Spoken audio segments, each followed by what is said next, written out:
to Women Made New. I'm your host, Crystalina Everett. Thank you for joining me.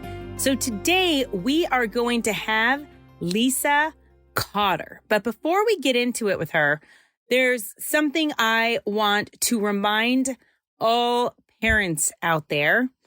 Every once in a while, it is just a good habit to get into of just checking your kid's phone. And I know you all probably have very good kids, and I have good kids. They're sneaky and squirrely sometimes, but just get their phone, get their code, and just check. I would just review their text messages, look at their photos, look at their history, and just do a check-in. And I think some of you out there may not like what you find. And some of you out there are going to be a little more surprised at the things maybe that are on your kid's phone, or things that they're sharing, or things that other kids are sharing with them. And it's something I did over the past couple days, and it was shocking. So with that being said, check your kid's phone, and it may be good to do it today. And maybe you're saying to yourself, oh, I don't want to cause any problems. I know they're doing good.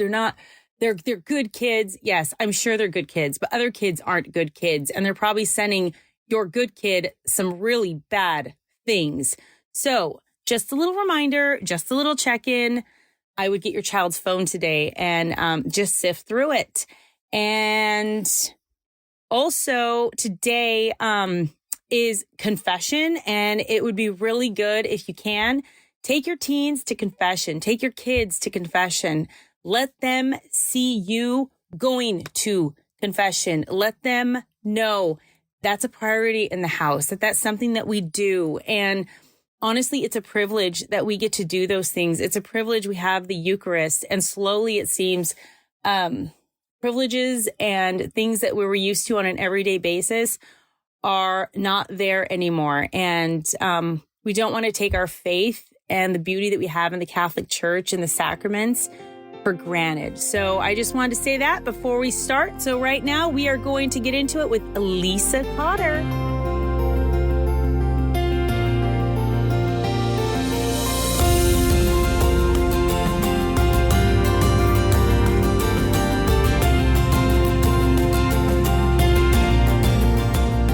Welcome to Women Made New. I'm your host, Crystalina Everett. Thank you for joining us. Today, we have the beautiful Lisa Cotter. Thank you for being here, Lisa. Thank you so much for the invitation. I'm so excited to be back, to be chatting with you. Oh, I'm just grateful. I have to say congratulations. I am so excited, and I'm very proud of Lisa because she has come out with the most phenomenal book. So tell everybody, reveal what you have done, Lisa. I'm so excited. I really think it's going to help so many women in the Catholic Church, and it's so needed. Oh, thank you so much. I'm so honored to hear you say that. Yes, I do. I have a new book out. It's called Reveal the Gift, Living the Feminine Genius. And it's all about Pope St. John Paul II's feminine genius. And what I did in the book is I took really kind of the academic side, so all the wonderful writings of John Paul II, as well as some of the popes that came before him and after him, and all the amazing things that they've said about women. And then I've taken that and I've made it very practical and very applicable to life. And so we look at the words of the Pope, and then we look at, okay, so what does this actually mean for us in day-to-day life? How do we actually live this gift of our femininity? I am going to be really honest when I say this. It is confusing. When you hear feminine genius, a lot of women have no idea what you're talking about, or that the Pope wrote on it, or anything whatsoever. It's very foreign, and it's a foreign term, and it's also an intimidating term to some. So can you just kind of break it down? What is the feminine genius? Yes, that is such a great question. I remember the first time I heard that phrase. At first, I was like a little offended. I was like, well, why do you have to tell me I'm special? Like, I know I'm special. Like, I thought it was JP2's way of like trying to compliment women. Exactly, exactly. I was like, well, that's just a little condescending. But then I realized that my understanding of genius was incorrect. So, Right. yeah, so I think I first moved from like, oh, that's a condescending term to, oh, it means that women are really smart. Like we're really brilliant, because the word genius is used a lot in the business world, even like, oh, what are your working geniuses, right? Like, where are you brilliant in your particular craft? And so I think we've kind of applied that term in some senses to the feminine genius, meaning, oh, well, it just means like, what are your unique gifts as a woman? And while there's certainly something to the unique gifts of women, the feminine genius itself is not the unique gifts of women. The way I understand it, and this is from not my own interpretation, but from Sister Prudence Allen, who I've taken my definition from, or how I kind of launch from when talking about the feminine genius, because it's a confusing topic, right? So Sister Prudence Allen is a philosopher of gender. She used to be here. I'm from the Archdiocese of Denver. So she used to be here in Denver. She taught at the John Vianney Seminary for a long time. And she dedicated her whole life to looking at the concept of woman. So she has this massive 3-volume, I mean, just huge work. I'm like, I can't even fathom how long it took to put this together. I have decades of her life. And in there, she talks about this phrase, genius of woman. And the way she defines it is she says, the genius of woman refers to a way of being, acting, and loving in the world, which manifests a unique creativity in human relationships. So to break that down even further, if I were to like put it into one quick little phrase, the feminine genius is our person-oriented disposition as women. So the person-oriented disposition of women. So it's really about our nature, how we were created is our feminine genius. And then from that flow gifts, and the way that you express those gifts is unique. So there's still a uniqueness in terms of how we live our feminine genius as individual women. But really, when we're talking about it, it's about how we were made who we are, which has this person-oriented disposition. So this way about us that really focuses first on people. So we see people with our hearts is the way JP2 would beautifully put it. This idea that women see people, not as objects or as things. And in this sense of, oh, how could I, move the needle forward with this person? Or how could they benefit the company, or whatever it is. But women first see, oh, that's a human soul. That's a person who should be cared for and who should be nurtured and who should be, developed as a human, as this soul that was created to live forever. So I hope, does that help a little bit? I know it's a hard one. No, and I think it's so needed. And this book couldn't have come, honestly, Lisa, at a better time with all of the attacks on women right now. And even the word right now is kind of being banished in our society. And there's birthing people, what? It's just absolutely ridiculous that the devil has that much control in our society that even wants to wipe away out of our society the word woman. It's absolutely diabolical. It is absolutely crazy. And I couldn't even have known. It was 2 years ago that I really sat down. This is a book that's been on my heart for about 10 years. It's a topic I was asked to speak on at a Sikh conference, a focused Sikh conference 10 years ago. And I've been wanting to write this book, but I was waiting for the Holy Spirit to kind of prompt and say, okay, now's the time. So it was about 2 years ago. And even 2 years ago, things looked a little different than they do now. So I could have never known, or imagined that this book was going to drop in the middle of this time when things are really heating up as we're as a society talking about gender in this very new way and debating about it in a very new way. And what I wanted to bring forth was not what is the world currently saying, because the world's definition of a woman will change. I mean, we see this over time, right? Mm-hmm. If you look at different decades, you see the definition of and the ideal woman in the 1950s is a very different definition from the 70s, is a very different definition from the 90s. And so the world's going to keep evolving in the way it talks about gender. It's going to keep evolving in what it says a woman is. But I wanted to go back to well, not what's changing, but what's unchanging.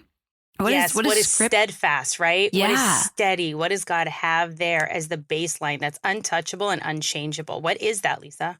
Well, I love to first go back to Genesis. I think there's really great hope in what was written in Genesis that, I think even in throughout history has not always understood the worth and the value and the dignity of woman has not always been upheld. I'm not going to deny that. There are different cultures and eras and times where, women were seen as second-class citizens. And no, if we go back to Genesis, right at the beginning, we see that God created man and woman in his image and likeness. So he created man and woman. It wasn't just man, and then later woman was this afterthought. No, he created man and woman in his image and likeness, which means that we are equal in our worth and our value and our dignity. And so that right from the beginning we see. And then we also see beautiful writings about the creation of woman and how she was created in Genesis 2:18, right? We see that she was created to be man's helper. And I remember as a kid, that phrase kind of stuck out to me. I grew up as a child of the 80s and 90s too. I was told like anything a guy can do, you can do it better. Take out those men, prove yourself, Yes. And so there was like this like, oh, I have to pit myself against men. Men are the enemy and I have to be better than them and prove that I can,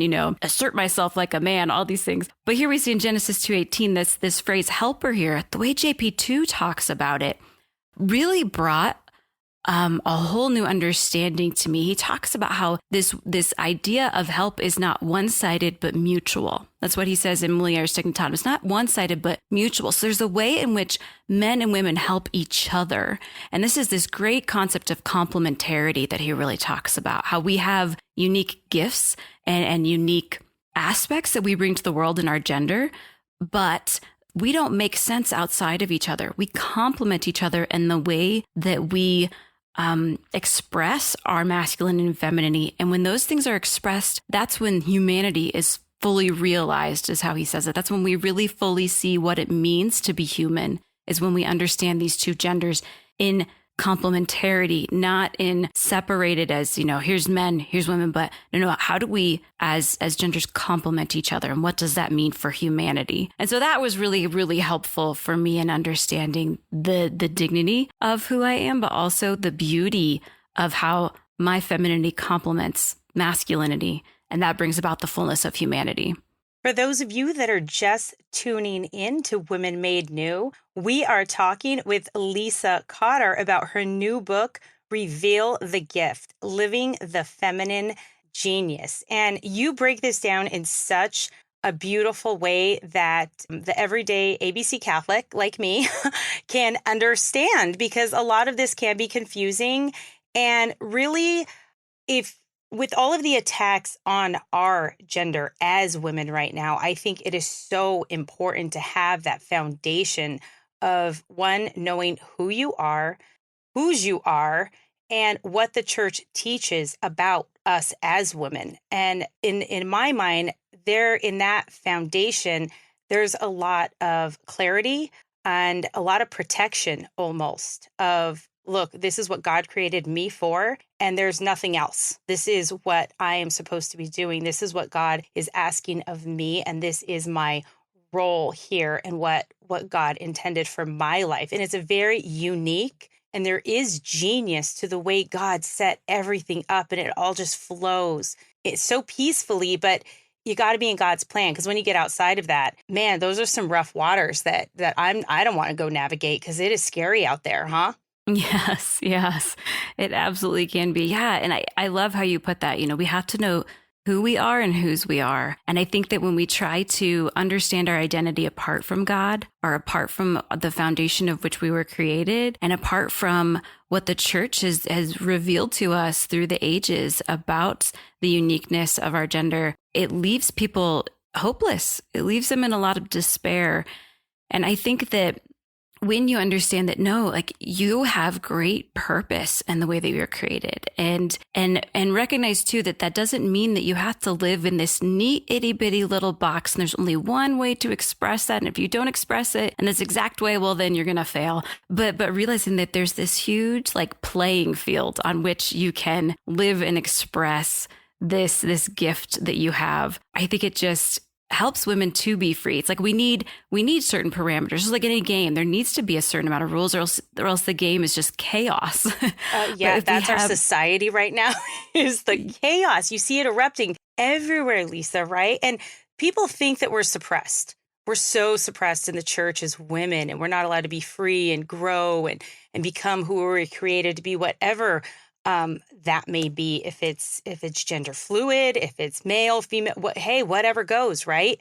And it's like, no, God has that purpose and that plan. And if we don't follow that, we're getting all this gender ideology that is confusing, and to our poor youth having to suffer from it. It is a very, very confusing time, I think. Yeah, as a youth, just not really understanding. I mean, you're just trying to figure out basics of life. How do I deal with emotions? How do I deal with friendships? How do I interpersonal relationships? And then you throw on this whole other layer of things that all of a sudden they're going, oh, I have to decide that too. Like, oh my gosh, it's a lot of pressure to put on a child who's trying to understand just life, and then you have all these other complications added into it. It is a very challenging time, I think, for kids who are growing up in our world where there's just an infinite amount of I guess options is what you would call it. Options. Yeah, I guess we can call it that for now. That's something we can call it. It's beautiful. Cardinal Robert Sarah put out this quote, and I think it's absolutely spot on. And he said that gender ideology is a Luciferian refusal to receive a sexual nature from God. It is an absolute refusal. I think it's so spot on in what's going on. And so I think ladies out there listening that see everything happening right now, and even the word woman is this ugly thing they don't want you saying unless they benefit from it somehow in our society, and we all know what that means, then they're willing to use the word woman. But God has a purpose. He has a plan. And Lisa, how does one apply this? Just like a stay-at-home mom, just taking care of her kids, living out her vocation, but really wants to have a better understanding of what the church teaches on this. What are some things, and how can she actually live this out in her day-to-day vocation? Because feminist genius seems like it's something for a theologian or something for scholars to discuss amongst themselves, not for like the stay-at-home mom, but that is actually precisely what Pope John Paul II was talking about. There are different entities of the feminine genius that we all can live out of, correct? Yes. Yeah. So he talks about these gifts that flow from the feminine genius, and he never gives us a list. He never says, here's the 8 aspects or the 4 aspects or whatever. I mean, he actually, I forgot to mention this earlier, he never defined the feminine genius himself. He never came out and said, the feminine genius is blank, right? And so that's where I think some of the confusion comes in, is it wasn't just this clear cut, here's very simply, let me lay it out clearly, right? And so same thing with these gifts. So we kind of have to dig through his works to find, okay, where are these concepts that he comes back to continually, whether that be in the big places where he talks about it would be in his letter to women from 1995. Mm-hmm. That's a short read. And I would encourage any woman, if you've never sat down and read that one, that's a quick read. It's very understandable. He wrote it for the United Nations Conference on Women in 1995. So it was written not to, just church folk, but it was written to women of the world, really. And he knew his audience in that letter. And then also Mulieris Dignitatem, which is on the nature and dignity of woman, which is a longer letter, not letter, but I think it's an apostolic exhortation is the official title. It was written in 1988, where he really breaks down a lot more of these concepts.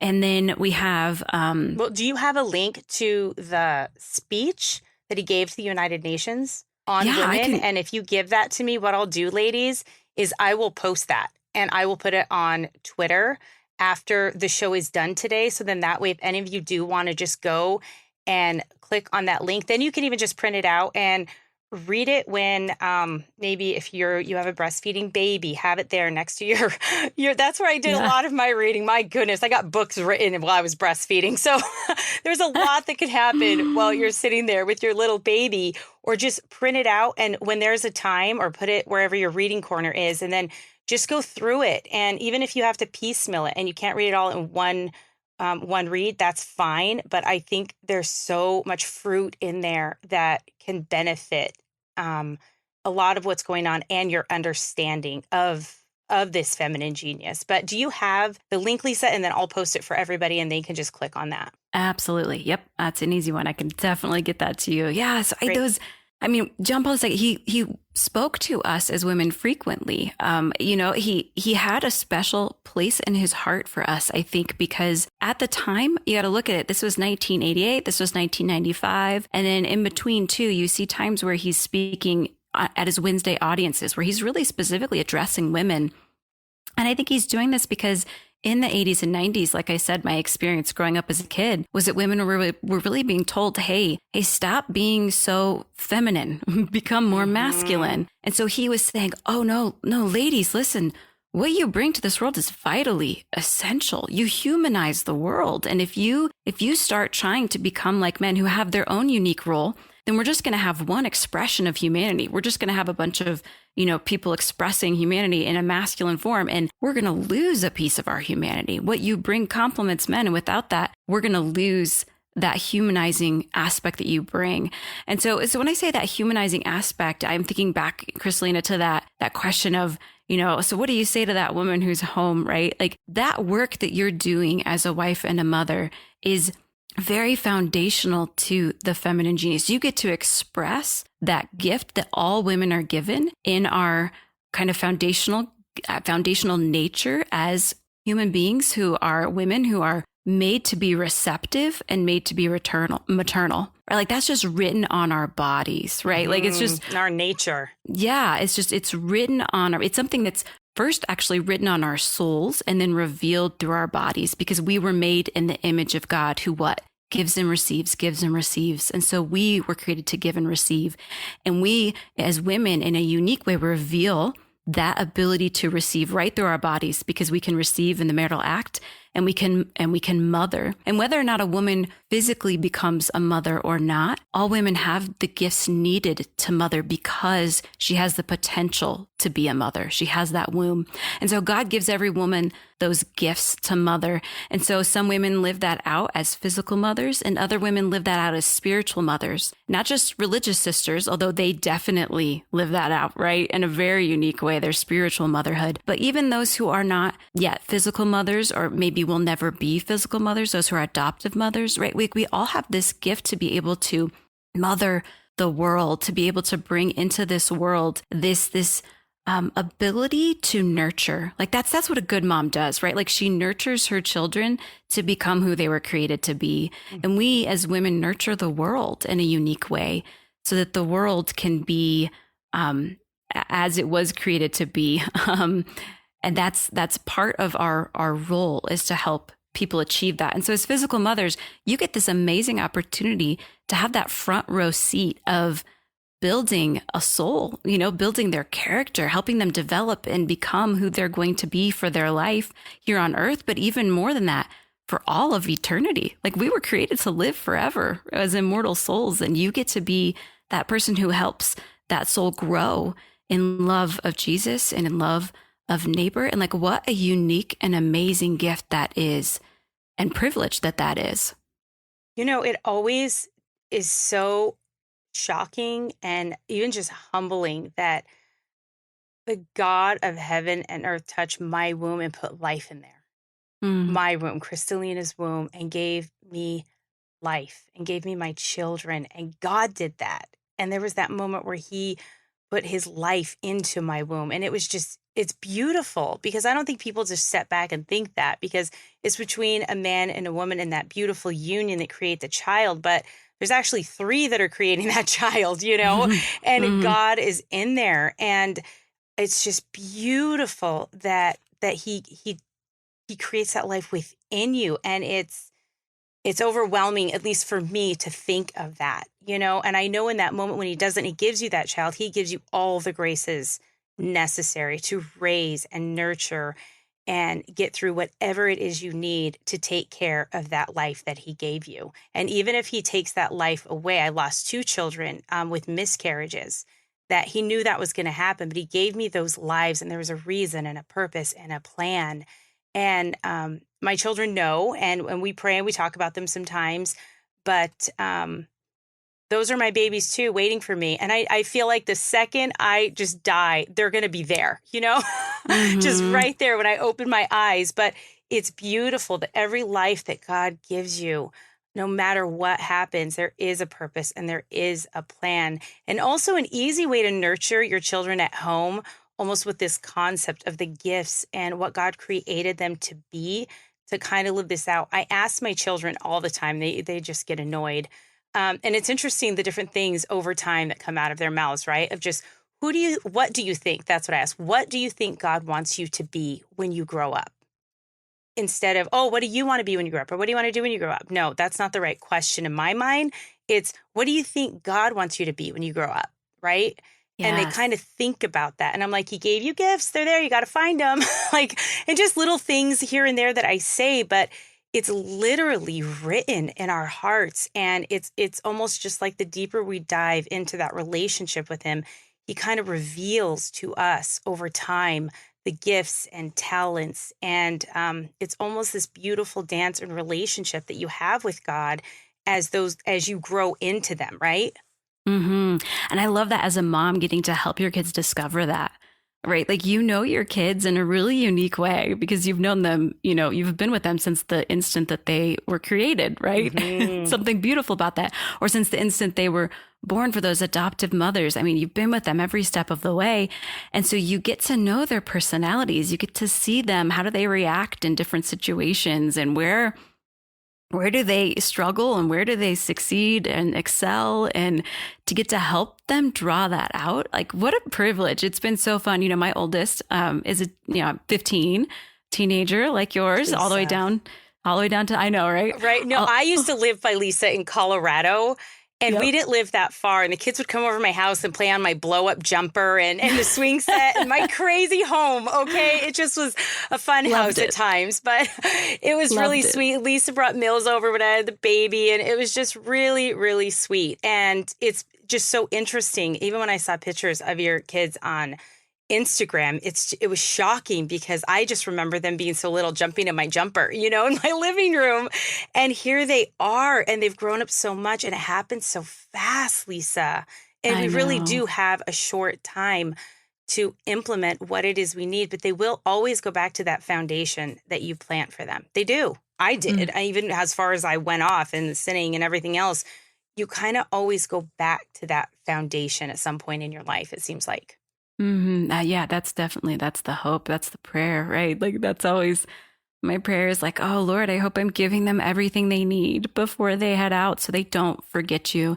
And when they do stray, whatever degree that is, that they will remember to come back to you, Lord. Like, I pray that has not been forgotten, right? That your love, that your mercy, your forgiveness is never forgotten in their hearts.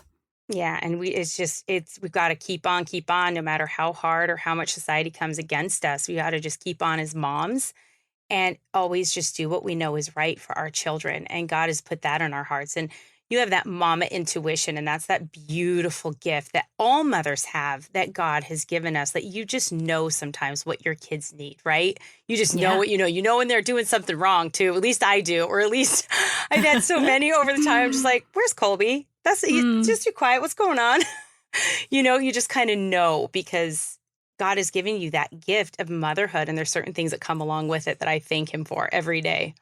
Yes. And I love that you brought up intuition because that is one of the 8 gifts that I explore in the book. Ooh, I want to get into what all the different gifts are, Lisa, and I want you to kind of list them and then we can go through them.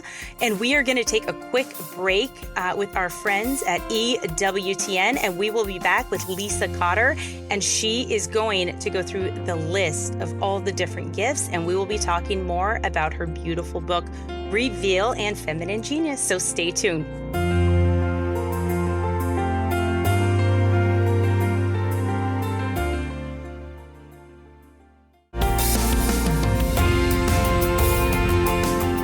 Welcome back to Women Made New. I'm your host, Crystalina Everett. Thank you for joining us.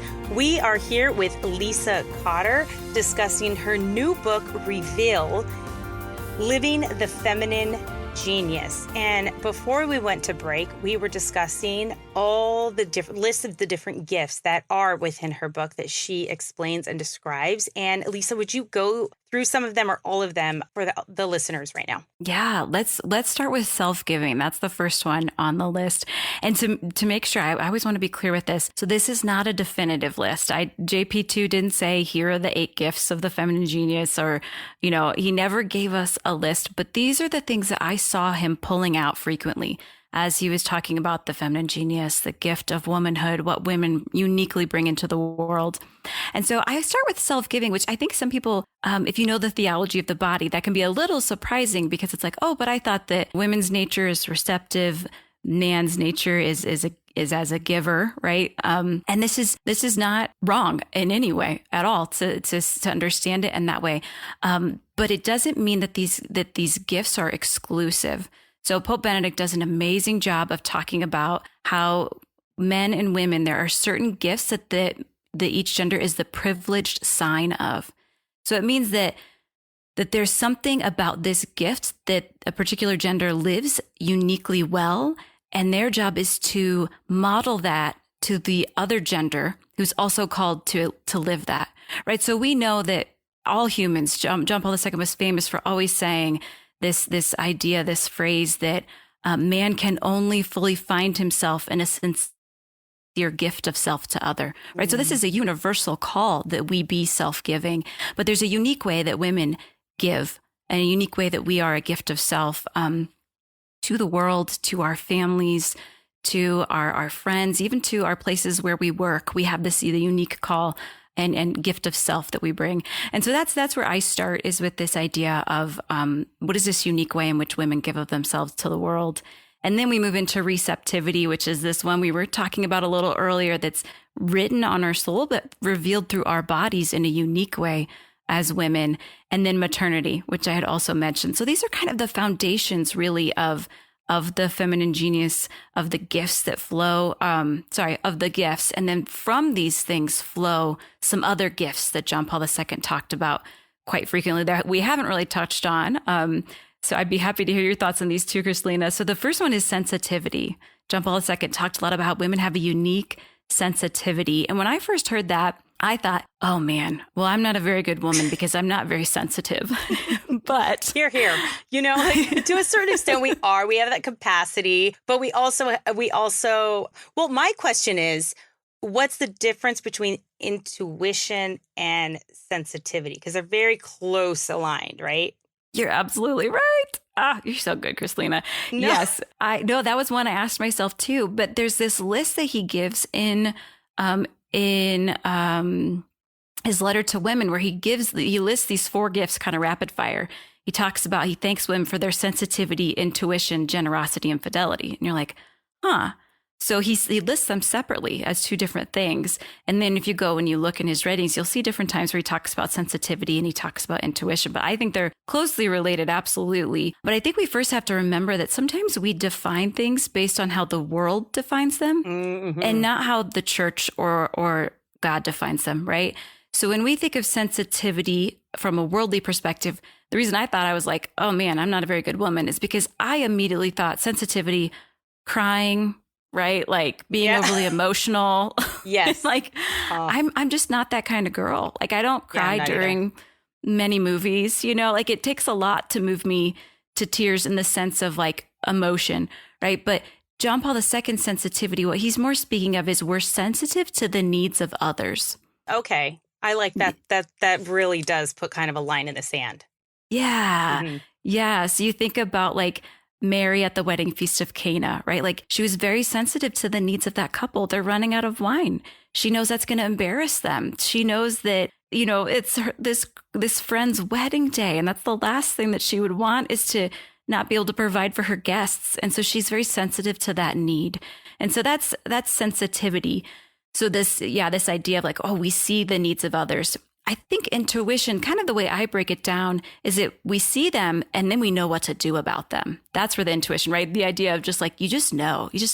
Yes. You know what to do. You know how to handle it. Mm-hmm. Your brain starts rapid firing. And there's even science behind this, just the way that men's and women's brains are different and the way that we process, right? Women, like everything starts firing and everything's connecting. And right away we can go, okay, this means this and this means this and this means this. And we need to do that, right? Yes, exactly. Uh-huh. Yeah. Men tend to, right? We're speaking in generalities here. Men tend to compartmentalize a little more. It's like, well, we've got this problem. How do we solve this? And we have this problem. And women are like, well, we can solve all those problems like this. Multitaskers, right? Basically. Yes. Yeah. Yes. And there's science behind that. There's brain-based science behind that is not just written in the Catholic world, but in the secular world. It cannot be denied the way that our brains function. Yes, I think those two are very, very connected, sensitivity and intuition. But that's kind of how I break it down a little bit in the book. And then I think it's fun to note too, what I do with each of these gifts is I give the gift and then I talk about a saint who lived it really well. And we look fantastic. at their, yeah, it's actually, this is one of my favorite parts of the book is we look at their life. We do like a deep dive of their life and we see so for example, for intuition, it's St. Catherine of Siena. Like, where did she live her intuition? How do we see that lived out? Or for maternity, it's St. Elizabeth Ann Seton, right? And I love her because she was a physical mother. She was an adoptive mother. She was a spiritual mother as a teacher, and she was mother superior of her religious order. So like she got to experience and live all these aspects. Yes. Like, how did she live that? What does that look like? And then we look at, okay, so here's this gift we've been given, right? We're the privileged sign of this. It's more natural to us. It's what we get to bring into the world in a unique way, model to the men in our lives and to our children who are growing up and learning how to live these gifts. And in some sense, there's some link to, in a sense, they're like virtues in the sense that, we can grow in these things, right? And so we look at, but how can that get twisted? How can this great gift get twisted by the world and turn not from a strength, but into a weakness? And then what do we do about it when that happens?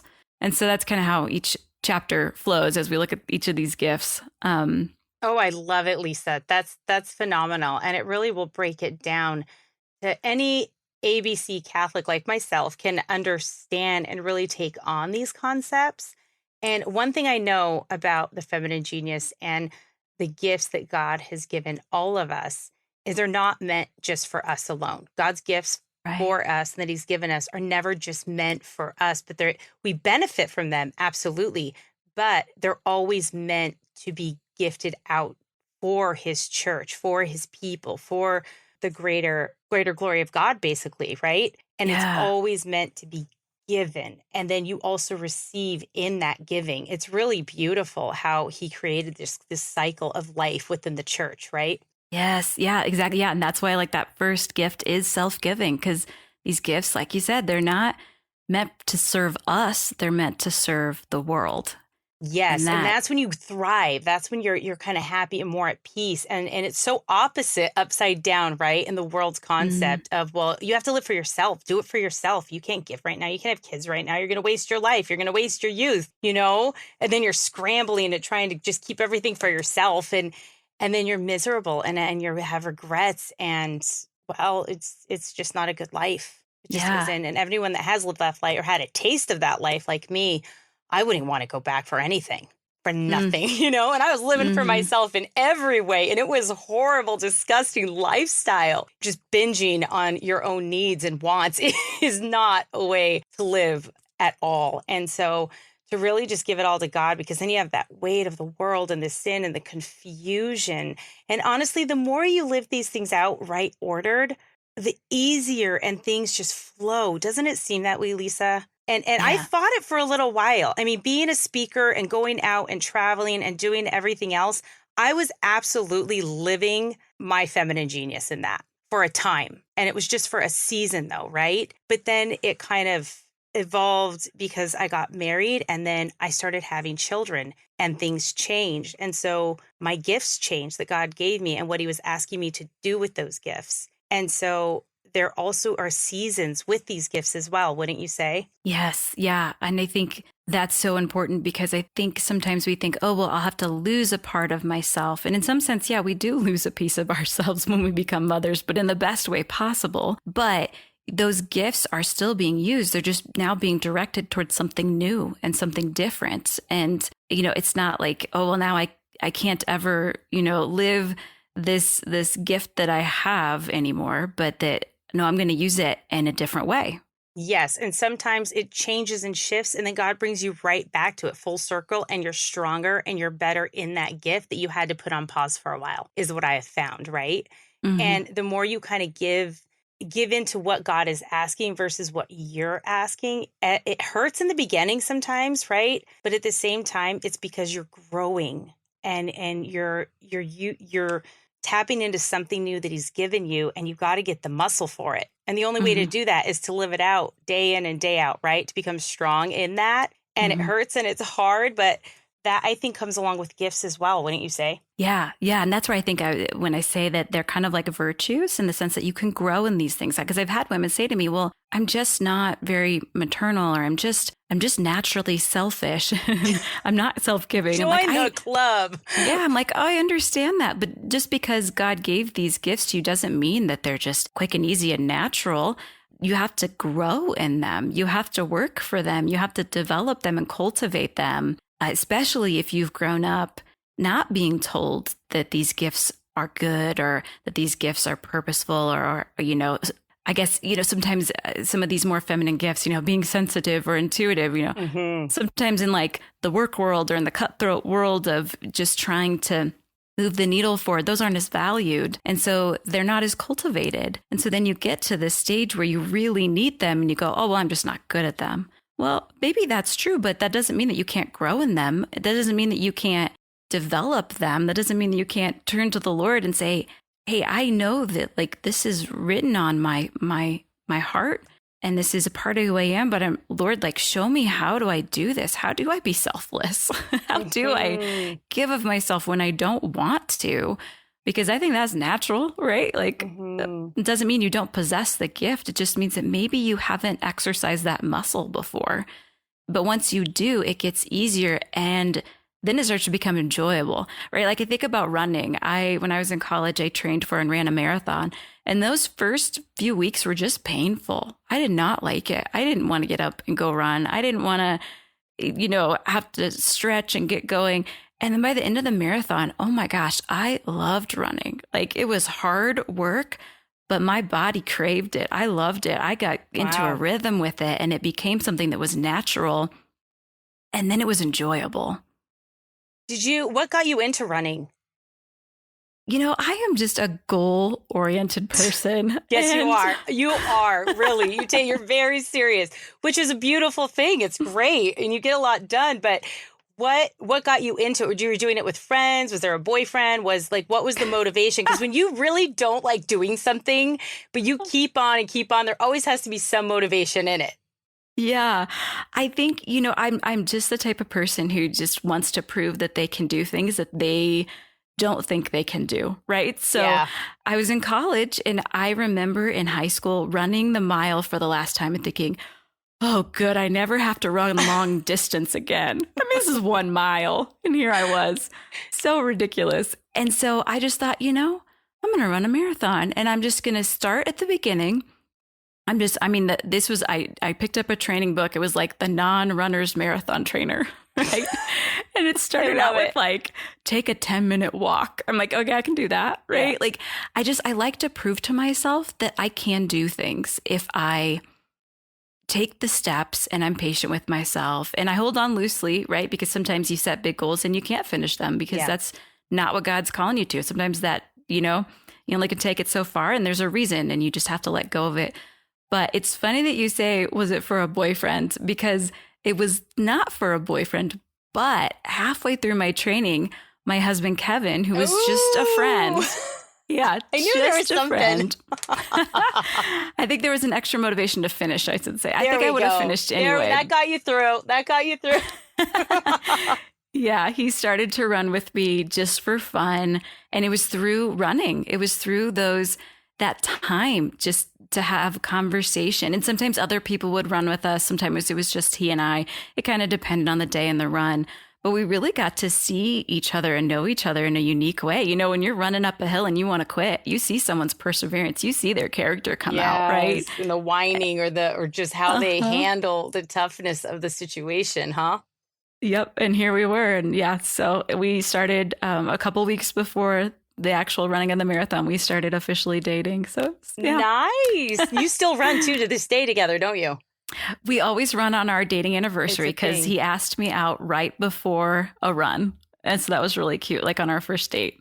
So we always run on that day. And then we haven't, it's a little harder with kids, with younger kids, you know. But we do try to get out and run together. Not nearly as much as we'd like to. But there's seasons. Like all things, there's seasons. So like all things, right? There are seasons. And even when it comes to these gifts and feminine genius, God sends you helpers. God sends you like helpmates or people, like even just if you're confused at what or how they should be living as a woman, and especially a Catholic woman these days, right? Because some people are afraid to even admit they're Catholic, let alone like living it out in public, you know, in the public square of living your feminine genius gifts out. It can be a little intimidating right now. What would you say to those women? I think you have to have that eternal perspective, right? Like if we listen to the world for our cues, we're going to have to change who we are every 10 to 15 years. We're going to have to change what we think we're supposed to be. And that's just exhausting to me. So I love the security of knowing this is never going to change. You know, my understanding of who I am as a woman, whether I'm 18 or I'm 80, it's rooted in scripture. It's rooted in the teachings of the church. And I can take peace in that. And I don't have to try to figure it out over and over and over again or redefine myself over and over again. Of course, it can always go deeper, right? My understanding is always going to go deeper, but it's not going to change tracks, you know, it's not going to completely jump ship. And so just in some sense, we really just have to let go of that and not be afraid of what the world is saying or thinking or doing, or feeling like pressured to conform to what society is telling us. We can stand firm in our roots and say, it's okay. It's okay. I know who I am. I know who God created me to be. I know what unique gifts I bring into this world in a broad sense as a woman. And then in a more deeper laser focused sense as an individual, how God is calling me to express and live my femininity and the way that I'm called to bring, you know, my gifts into the world, right? Like not everyone can be Crystalina. Not everyone should be Crystalina, right? We don't need more Crystalinas. We need you, right? That's right. That's right. But as, you know, but still as understanding your basic foundations. And then from there, I mean, just look at the lives of the saints. Like they give us this amazing example of the way in which the way you live and express your femininity is like so vast. We have female saints from every nation, from every language, from every period of time. And the way that they lived it looks so differently when you compare a Therese of Lisieux, who was, you know, a cloistered nun, the little flower, right? And then you compare that to like a Teresa of Avila, who was like out in the world and founding convents and boldly, speaking. No nonsense, girl. That's right. Right. And then you have, you know, saints who were mothers, and you have saints who, you know, never made a vow as a married or a religious, but lived their whole lives as singles and served the world in their own unique way, right? And so like there's so many ways you can express this that I think sometimes we get afraid because we think we have to be in this one little box, and if we don't fit that box, then we're failing. When God's like, no, like I have a unique call for you, and it's okay if it doesn't look like the woman standing next to you, you know, who's also striving to live her vocation and is asking that same question, Crystalina, that you ask your kids, you know, not like, what do I want to do with my life? But Lord, what do you want me to do with my life? Like, I think that's a question we should always ask ourselves. You know? It really is a guiding point and a starting point of what you're doing with your life. And something I really want to highlight is what you just said, Lisa. I absolutely love it. Is like, are you taking your cues from the world? And that is really a good question to ask when you're taking some spiritual inventory. Like, where are you getting your cues from? Why are you doing what you're doing? And if that question, if also the question of who are you and whose are you, if those are questions that you hear Lisa and I talking about and you don't know the answer to that, that is something good to maybe today go into adoration and talk to Jesus about, because those are questions you should know immediately. And if you don't, you got to start talking to God. You got to get to confession and you've got to get right with him. And he will answer those questions for you. He's not excluding you or leaving you out or doesn't have that same plan for you. He does. And I think it's so sad that women are so competitive and territorial that they can't put that aside and realize, like, I'm not your competition, Lisa, and Lisa is not my competition, but we're all here for the greater glory of God. And he gave us individual, beautiful gifts to live out and to help each other and to help other people, you know, and it's not about wanting to be like that other person. You should want to grow into the amazing, magnificent person God is actually calling you to be. And you can be a force to be reckoned with, but you have to recognize that you belong to God and he has this great, amazing plan. But how are you living your life out to follow that? Become that. And just so your listeners know, Crystalina, I know you and I've known you for years. You are one of the best people at that. I always say when people are like, like if I tell someone I'm on your show, you know, it's like, oh, well, what's Crystalina like? I always say she is the best cheerleader I know. Like you are just always so cheering sweet. people on. But it's so true. Like you say that. I just want everyone to know that that's not a line. Like she's not just talking, like she lives that. Like she has always been so supportive of any project I have going on. She's always like, what can I do? How can I help? Let's get this out there. The world needs this. And I think you're just an amazing example of what you're saying. Like you live it. And I love that. Oh, Lisa, thank you. Brought tears to my eyes. You did.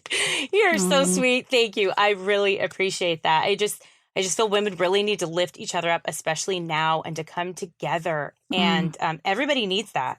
Okay, Lisa, I'm so excited about this book, and it has been very helpful for me too, also as a refresher, you know, because you can forget. But where can people buy this book? The easiest place is ascensionpress.com/revealthegift, all one word.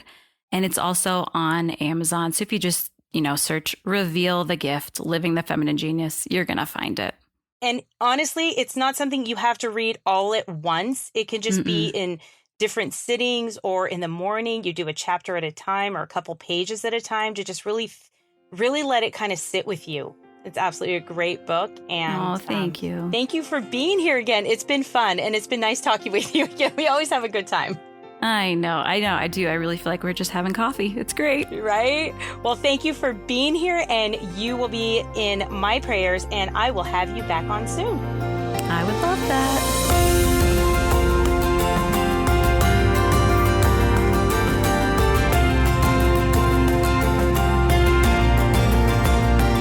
I want to thank my guest again, Lisa Cotter, for being here, and thank all of you for joining. Tonight is the first prom that we are going to experience in our household. So if you all could please say a prayer for me. I have 2 teenagers going to prom tonight. So if you could say a prayer for me, I would appreciate that. And before I leave you, I would like to leave this show with a quote from Mother Angelica.